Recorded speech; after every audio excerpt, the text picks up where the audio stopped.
Hello students, welcome back to my YouTube channel John Lewis 3D Learning. In this presentation we are going to see 10th standard chemistry, periodic table, shells and valency in ICSE, CBSE and state board syllabus. Okay, this is a periodic table. We have learnt the salient features of the periodic table in the previous video lesson. So let's continue with shells and valency. What is meant by shell and what is valency and how we can find out the valency of all these elements. We are going to see them in detail.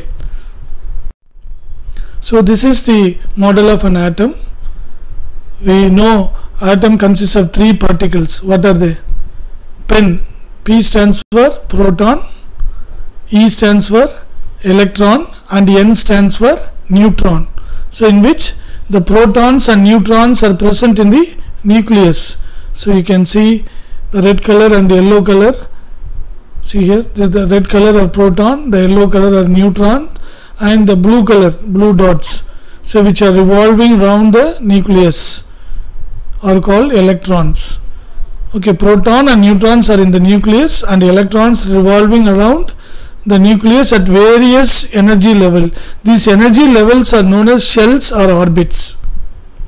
So this is the first energy level, this is the second energy level, like that third energy level, fourth energy level, like that it goes on. So now I hope you understood what is meant by shell. So in an atom, protons and neutrons are present in the nucleus, that is in the center of the atom, and the negatively charged electrons are revolving around the nucleus at various energy levels. So these energy levels are known as shells or orbits. So now how many shells it can be and what are the names of those shells? So this is the model of an atom. So the center of the nucleus consists of protons and neutrons. So protons are positively charged and neutrons are neutral. That is why that particle is given the name neutron, because they are neutral, and protons are positively charged. Therefore nucleus will be overall positively charged, and electrons are negatively charged. They will be revolving around the nucleus at various energy levels known as orbits or shell. Okay, the first orbit or the first shell is known as K shell. The second orbit or the second shell is known as L shell.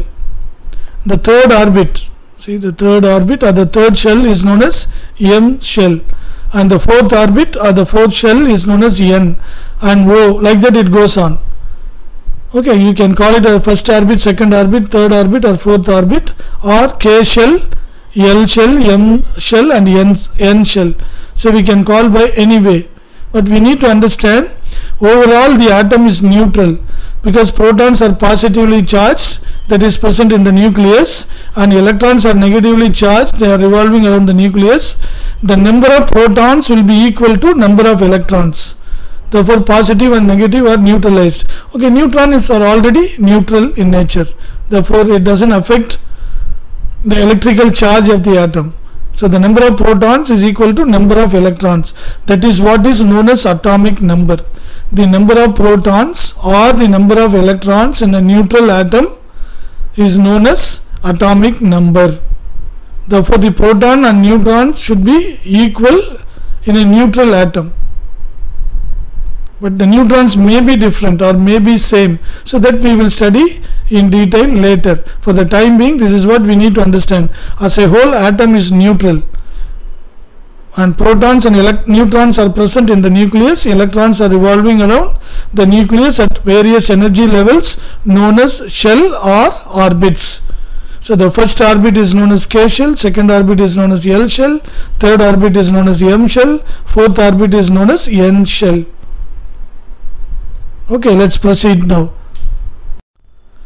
So now let's see how many electrons can each shell hold. Shell is otherwise known as orbits. Okay, that we know, just learned. Okay, this is a nucleus in which protons and neutrons are present. See, for the time being we are not concerned about that, that's why I have not given anything inside, but we know protons and neutrons are present here. Okay, in the first orbit only 2 electrons can be occupied maximum. It can hold only 1 electron. and it can have maximum 2 electrons. It cannot hold more than 2. And similarly, the second orbit can hold maximum 8 electrons. 1 to 8 electrons it can hold. Minimum 1, maximum 8. And the third orbit can hold 18 electrons.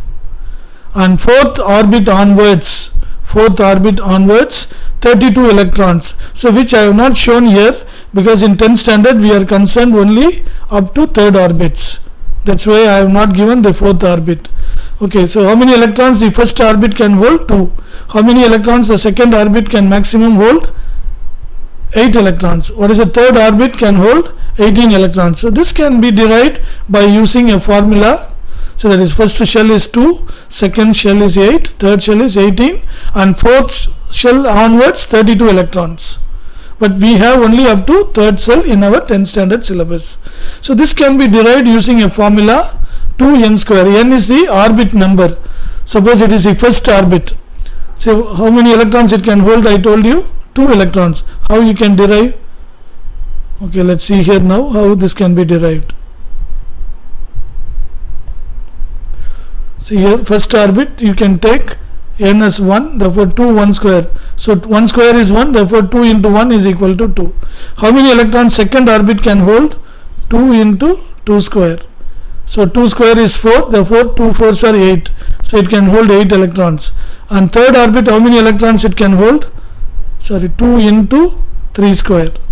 So 3 square is 9, therefore 2 into 9 is equal to 18. Like that it goes on. So then fourth orbit, 4 square will come. 4 square is 16, 16 into 2, 32. And after fourth orbit or after fourth shell, all the other orbits also, higher orbits also can hold maximum 32 electrons only. Okay, so what is the formula to find out the number of electrons in each and every orbit? 2n square. What is n? The orbit number or. Okay, now let's see hydrogen. So hydrogen atomic number is 1. That means what? It has 1 proton and 1 electron in it. So here you can see hydrogen atom. See here, hydrogen nucleus, 1 proton is here. Since only 1 electron, that will occupy the first orbit. That's it. The second orbit, and there are no second shell and third shells in hydrogen. Only one shell in which only 1 electron is present. In the nucleus only 1 proton. No neutron in the hydrogen nucleus. Okay, then what is another example we will see here? Lithium. So lithium has 3 electrons in it. How these 3 electrons occupy the orbits? So the first orbit can maximum hold 2 electrons only. 1, 2. And the third electron will go to the next higher level. That is the second orbit. So it has 1 electron. See, altogether 3 electrons. So 3 protons are present in the nucleus. Along with some neutrons are also present. Okay, there is no third orbit in lithium. Now let us take another example, sodium. So it is having 11. Atomic number is 11. That means 11 protons and 11 electrons. How these 11 electrons occupy the orbits? So 11 protons will be present in the nucleus along with some neutrons. And the first orbit can occupy maximum 2 electrons, 1 and 2. That's why I have given 2 here. And the second orbit can maximum occupy 8 electrons. So 2 plus 8, 10 electrons. How many left? Its atomic number is 11. Therefore, 1 more electron is left. That goes to the third orbit. So that is present in the third orbit. Is it clear how electrons are occupying the shells? I think the pictorial diagram explains you everything. Keep these pictures in your mind so that you can easily fill up, and try to remember how many electrons each orbit can hold maximum. Remember the formula 2n square, and using that you will be able to find out how many electrons it can occupy and how you can fill electrons like this. Anyway, we are going to see in detail how the electrons revolve around the nucleus, everything. Okay, this is what is the first group elements: lithium, sodium, potassium, rubidium and cesium. See, lithium is a hydrogen, only 1 electron. So we have just seen. For lithium also already we have seen 2 1. First orbit 2 electrons, second orbit 1 electron. You take sodium 11, that also we have seen in the previous slide. So 2 electrons in the first orbit, 8 electrons in the second orbit, and only 1 electron in the last outermost orbit.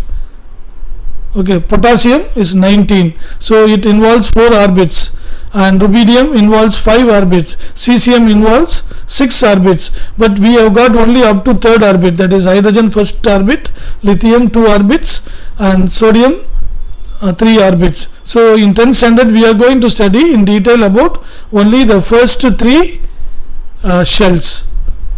So just for understanding sake I have given you this one, and better you can try to learn later when you go to higher classes. Okay, shells are otherwise known as orbits, just now we have seen. Okay, now so define orbit or shell. So how we can do that? In an atom, electrons revolve around the nucleus in definite circular paths called orbits or shells. So in an atom, electrons revolve around the nucleus in definite circular paths called orbits or shells. So instead of repeating that sentence again and again, try to create a mental picture in your mind. So this is a nucleus in which protons and neutrons are present. This is the orbit in which electrons are revolving around the nucleus. That is what, in an atom, electrons revolve around the nucleus in definite circular paths called orbits or shells. So these circular paths are known as what? This is what is called orbits or shells. This is clear. See, for this question you try to remember this picture. Bring the picture in your mind, the words will follow automatically. Okay, shall we move on to the next one? So valency, what is valency? The combining capacity of an atom of an element is known as valency. That is it equal to what? It is equal to the number of electrons an atom can donate or accept or share. So normally the number of electrons in the outermost orbit will be its valency. So it can share or donate or accept the electrons present only in the outermost orbits. Therefore the valency depends on the number of electrons in the outermost orbit. Sometimes it can donate, sometimes it can accept from other atoms, sometimes it can share with other atoms. So when it can donate, when it can accept, and when it can share, we will learn in the upcoming lessons. Chemical bonding. Okay, the same thing, no, just given. So how many electrons in the outermost orbit? 2 electrons. See, if the first orbit is having maximum 2 electrons, it is stable. So when it becomes stable, it will not be ready to donate or accept or share. That is why if the first orbit is filled with 2 electrons, that will be highly stable. From the second orbit onwards, if that is the outermost orbit, if it has 8 electrons, that will be stable. If the second orbit is having 8 electrons in it, it will not react with any other thing. If the third orbit is having only 8 electrons in the outermost orbit, it also will not react with any other thing. That is what is called octet rule. Except the helium, which is having 2 electrons in the outermost orbit, is stable. All the other atoms having 8 electrons from second orbit onwards, they all very stable. They do not accept, they do not donate, they do not share also. Okay, we will see when we see in detail, we will understand all those points. See here, the valency of an element will be equal to the number of electrons in the outermost shell of an atom if it is from 1 to 4. For example, you take hydrogen. How many electrons in the outermost orbit for hydrogen? See, hydrogen electronic configuration is first orbit, K shell, only 1 electron. Therefore, it can donate this electron or it can accept 1 more electron to become stable. Therefore the valency of, or it can donate 1 electron so that no electron is present there to become stable. If you take helium, helium has 2 electrons in the K shell. In the first orbit it is having 2 shell. What I told you, if the first orbit is having 2 electrons, it is stable. It will not react with anything else. That is why helium is known as inert gas. Helium is one of the inert gas. Why? Because the first orbit is completely filled with 2 electrons. Therefore this is very stable. It will not react with any other thing. Okay, you take third element, lithium. Lithium has 3 electrons in it. Therefore in the K shell 2 electron and L shell 1 electron will be there. Okay, so how it can become stable? So if it donates this 1 electron, then the outermost orbit will be the K orbit. That will be having 2 electrons, that is highly stable. Therefore lithium has a tendency to lose this electron to become stable. Therefore valency of lithium is 1. Valency of lithium is 1. So if you take beryllium, So beryllium atomic number is 4. So therefore, how the electrons are filled up? In the K shell, 2 electrons, that is the first orbit. The second orbit, 2 electrons. How it can become stable? Either the second orbit should have 8 electrons to become stable. That means what? It needs to accept 6 more electrons from somebody else or some other atom. Or it can donate these 2 electrons so that the K shell becomes the outermost shell, which will be having 2 electrons, that is highly stable. Which is easier, to accept 6 electrons in the second orbit or donate the 2 electron to some other atom to become stable? Which is easier? Donating the 2 electron is simpler than accepting 6 electrons. Therefore, the valency of beryllium is 2. So that is what is given here. The valency of an element will be equal to the number of electrons in the outermost shell of an atom if it is from 1 to 4. For example, you take boron. So boron atomic number is 5. Therefore, K shell 2 electrons and L shell maximum 8 electrons. Therefore, 2 plus 3 5. So the number of electrons in the outermost shell is 3. Therefore, it can donate these 3 electrons. Therefore, the valency of boron is 3. Okay, next one you take carbon. Sixth one you take carbon, C6. So how the electrons are filled up? The first orbit K shell 2 electron. How many remaining? 4. So L can occupy maximum 8. Therefore, it can accommodate the 4. So how many electrons here in the outermost orbit? 4. Therefore, the valency of carbon is 4. So that is what is given here. So try to read the definition of valency one more time. The valency of an element will be equal to the number of electrons in the outermost shell of an atom if it is from 1 to 4.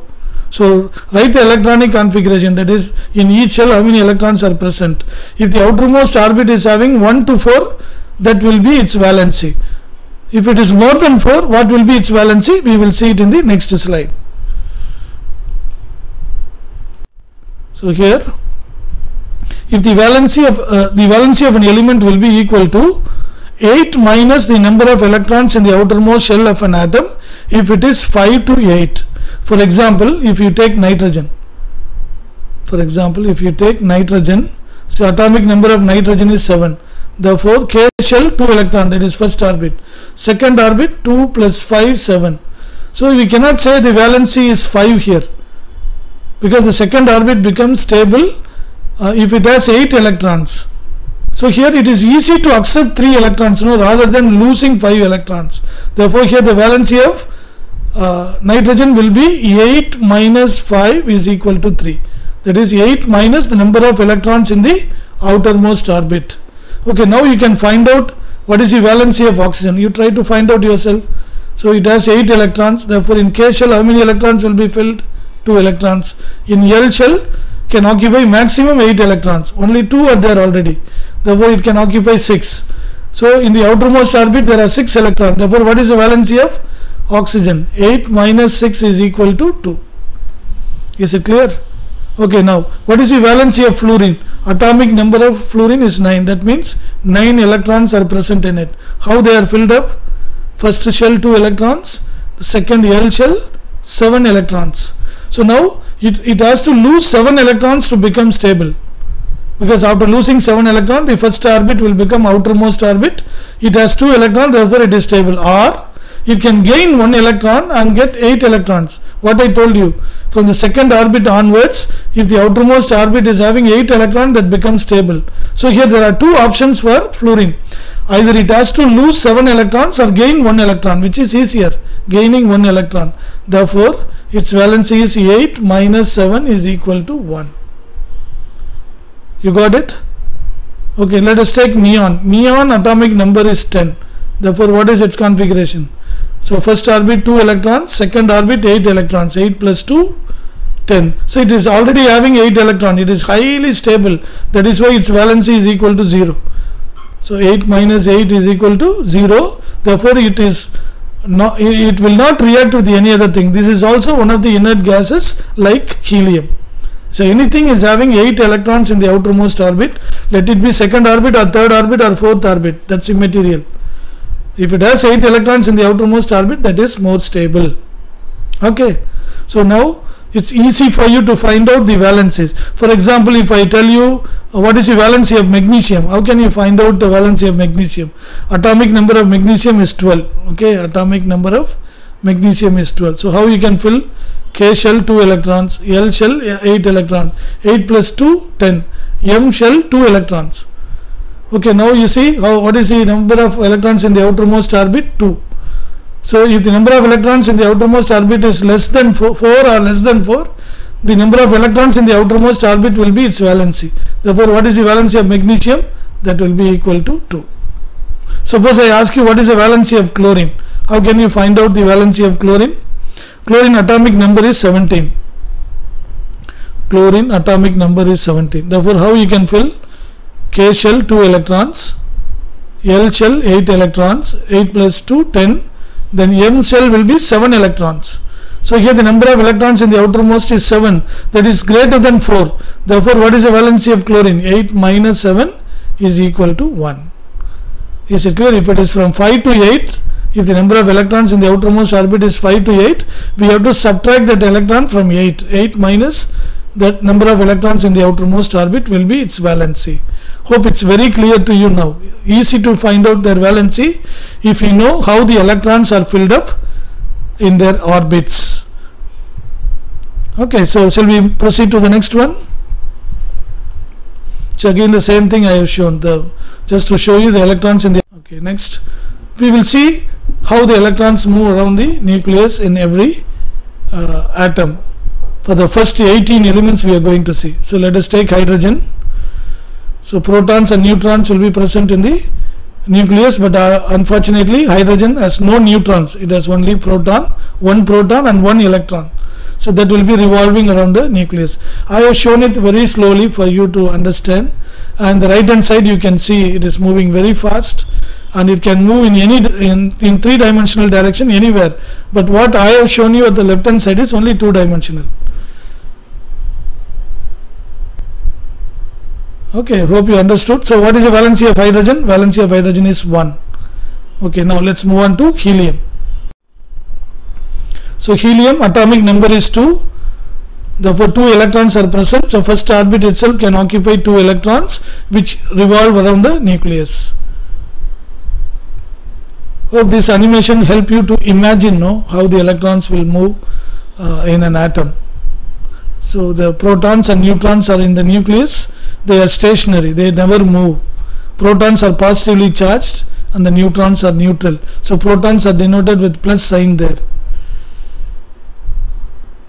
Okay, therefore what is the valency of helium? Is 0, because the first orbit it has occupied the maximum 2 electrons. Therefore it is very stable. Therefore it is not willing to donate or accept or share its electron. Therefore valency of helium is equal to 0, not 2. Okay. So next is lithium. Lithium atomic number is 3. Therefore it has 3 electrons, 3 protons inside and 3 electrons in the nucleus, in the orbits. Therefore here the first 2 electrons will be filled up in the first orbit. They revolve around the nucleus, and the third electron will go to the next level. Okay, so I have shown it in slow motion for you to understand. Hope it's very clear now how the electrons revolve around the nucleus. So therefore what is the valency of lithium? So how many electrons are present in the outermost orbit? Only 1. Therefore valency of lithium is 1 here. So first orbit 2 electron, second orbit 1 electron. Therefore valency is 1. The number of electrons in the outermost orbit is its valency. Okay. Next one, beryllium. So atomic number is 4. How the 4 electrons are filled up? First orbit 2 electrons, second orbit the remaining 2 electrons. So 4 electrons, third and fourth electron. Okay. So 4 electrons are revolving around. So the number of electrons in the outermost orbit is 2. Therefore valency of beryllium is 2. Okay. So next one, boron. So 5, atomic number 5. Therefore 5 electrons. How they are filled up? So first 2 electrons in the first orbit and next 3 electrons in the second orbit. It can occupy maximum 8 electrons. Therefore it can easily accommodate 3. So that will be moving in a circular path around the nucleus in 3 dimension, but I have shown you only in 2 dimension. That is why the electrons looks like they are crossing, but actually they are not crossing, they are moving in various space. But in 2 dimension we can show only like this. Okay, therefore what is the valency of boron? How many electrons in the outermost orbit? 3 electrons. Therefore valency of boron is 3. So shall we move on to the next one? What is it? Carbon. See, carbon atomic number is 6. Therefore 6 electrons to be filled up in their orbits. First orbit can occupy maximum 2 electrons. The remaining 4 can occupy the second orbit. So therefore the number of electrons in the outermost orbit of carbon is 4. Therefore valency of carbon is equal to 4. See, in the right hand side I have shown it in 3 dimension. Though it is not moving, you can understand. So electrons will be not moving like in a 2 dimension. It will be in any circular path in 3 dimensional. That's what you need to imagine. That's what you need to understand. Okay, so now let's move on to next element, nitrogen. So nitrogen atomic number is 7. Therefore number of electrons are 7. First orbit 2 electrons. In the second orbit it can occupy 5 electrons. Therefore the valency of nitrogen is 5. Am I right? No. If it is more than 4, what we have to do? We have to subtract it from 8. 8 minus 5 is equal to 3, because it is easy to accept 3 electrons rather than losing 5 electrons to become stable. That is why if the number of electrons are more than 5 or 5 or more, then we have to subtract it from 8. So 8 minus 5 is equal to 3. So these electrons are negatively charged when we are subtracting from 8 minus 5, because it can accept electrons, no? Therefore they are all negatively charged elements, or we can say they are all non-metals. So next one is oxygen. So 8 electrons. So first orbit 2 electrons, in the second orbit 6 electrons. They are all revolving around the nucleus. Therefore valency will be 8 minus 6 is equal to 2. Hope it's very clear now how the electrons revolve around in 3 dimension around the nucleus, and where protons and neutrons are present in the nucleus. So only protons and neutrons in the nucleus occupy maximum space of the atom. Okay, what is the next element? Fluorine.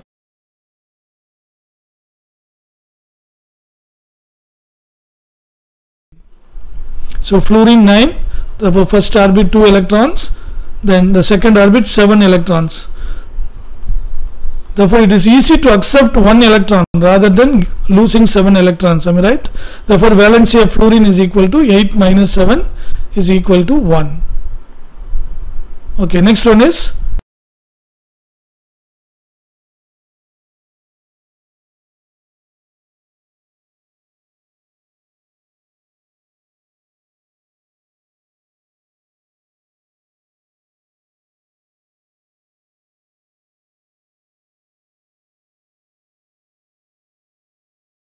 neon, atomic number 10. So 2 electrons in the first orbit, 8 electrons in the second orbit. What I told you, if the number of electrons in the second orbit is 8, then it is very stable. They will not react with any other thing. Therefore its valency will be 0. According to our formula, 8 minus number of electrons in the outermost orbit 8 is equal to 0. Therefore it will not react with any other thing. Therefore neon is one of the inert gases, that it will not react. That is why it is known as inert.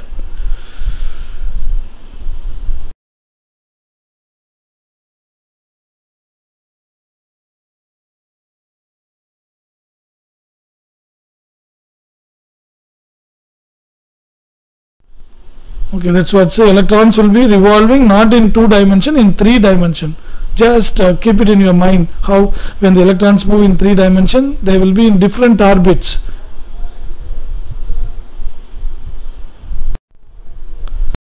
Okay, so now this is how electrons are filled up. Up to neon we have seen now. So if you see, compile everything, and if you see together, this is how we can learn. See here, hydrogen 1 electron, helium 2 electrons in the first orbit, and lithium first orbit 2 electrons, second orbit 1, then beryllium first orbit 2, and second orbit 2 electrons. Then boron, inside nucleus, the first orbit 2 electrons, second orbit 3. Carbon, nucleus, first orbit 2 electrons, second orbit 4 electrons. Nitrogen 7, nucleus, first orbit 2 electrons, second orbit 5 electrons. Oxygen, nucleus here, and the first orbit 2 electrons and the second orbit is 6 electrons. And then fluorine, nucleus in the center, first orbit 2 electrons, remaining 7 electrons in the second orbit. Neon, nucleus here and the second orbit, first orbit 2 electrons and the second orbit remaining 8 electrons. So now we will proceed and see. So here sodium atomic number 11, therefore first orbit 2, second orbit 8 electrons. Okay, third orbit 1 electron, therefore the number of electrons in the outermost orbit is 1, therefore its valency is 1. Clear? Okay, next one, magnesium.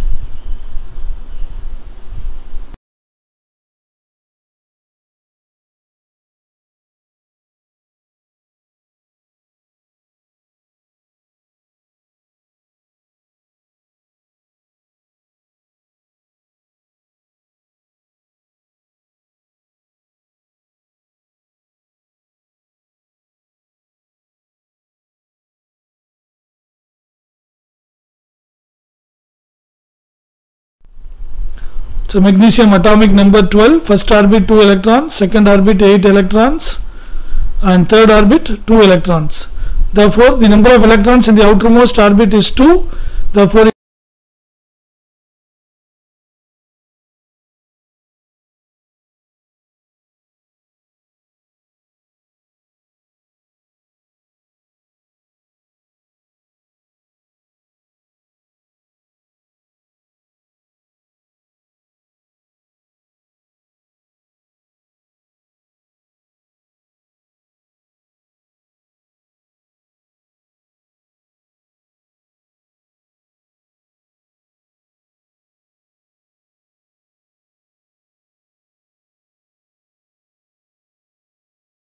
valency is 2. So next one, aluminium. So aluminium 13, so first orbit 2, second orbit 8, then third orbit the remaining 3, 1, 2 and 3. Therefore valency of aluminium is 3. So next is silicon.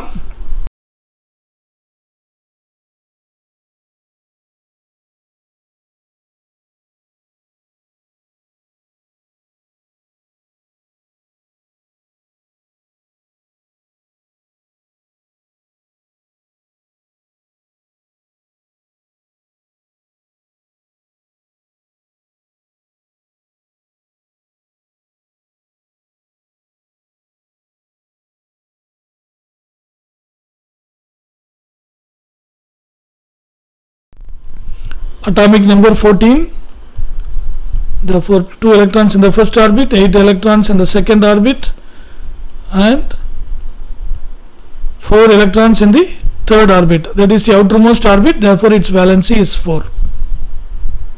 Okay, next one, phosphorus.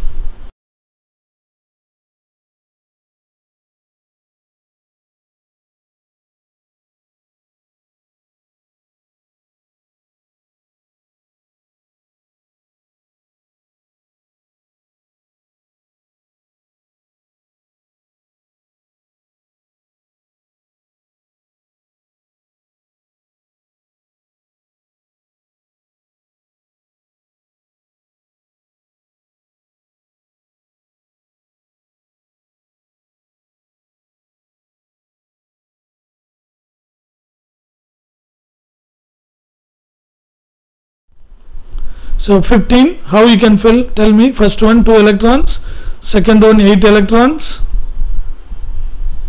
and third one the remaining 5 electrons. Therefore the valency of phosphorus is, it is more than 4, it is 5, am I right? Therefore 8 minus 5 is equal to 3.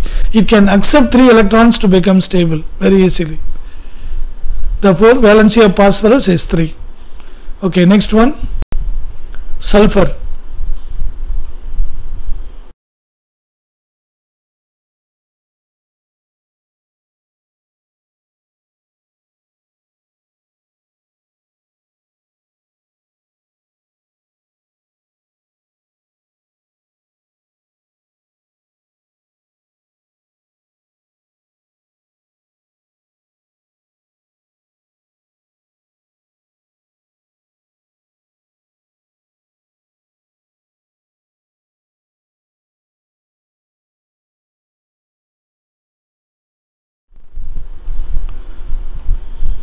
So sulfur 16, 2, then 8 electrons here, and then 1, 2, 3, 4, 5, 6 electrons in the outermost orbit. Therefore valency of sulfur is 8 minus 6 is equal to 2. Clear? I think this is the last 6th electron. 8 minus 6 is equal to 2.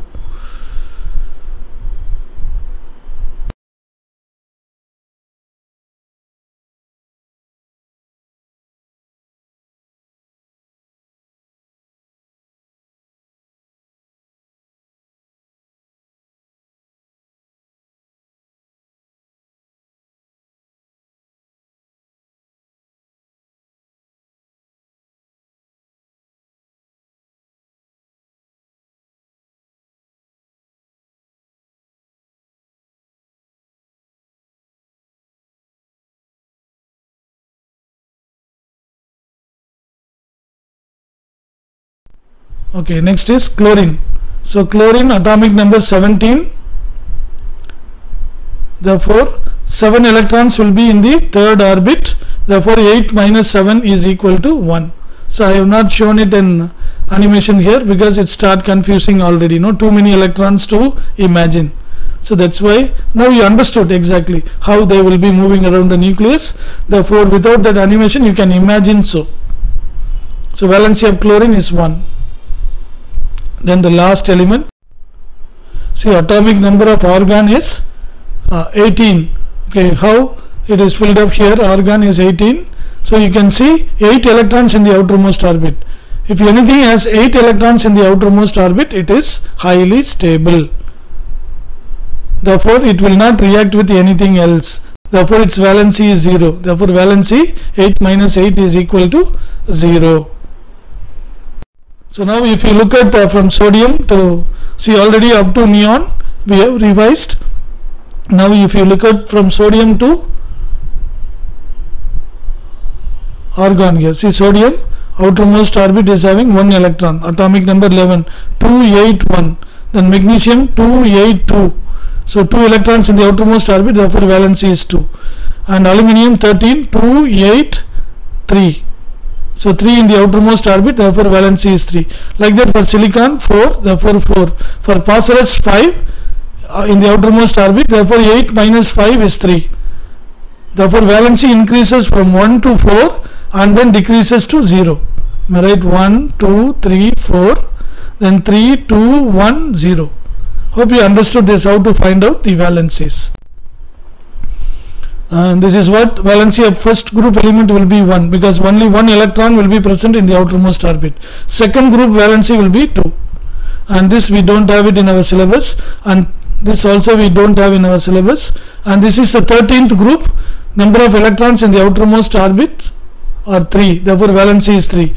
14th group element, valency is 4. 15th group element, valency is 5. Sorry, valency is not 5, 8 minus 5 is 3. Then 16th group will be 8 minus 6 will be 2. Then 17th group will be 8 minus 7, 1. Then what will be the last one? 8 minus 8 is equal to 0. Is it clear? We can easily, by looking at the periodic table, we can find out their valencies, in which period it is present. So try to remember this order, so that you can, by using the periodic table, we can find out the valency of any element instantly.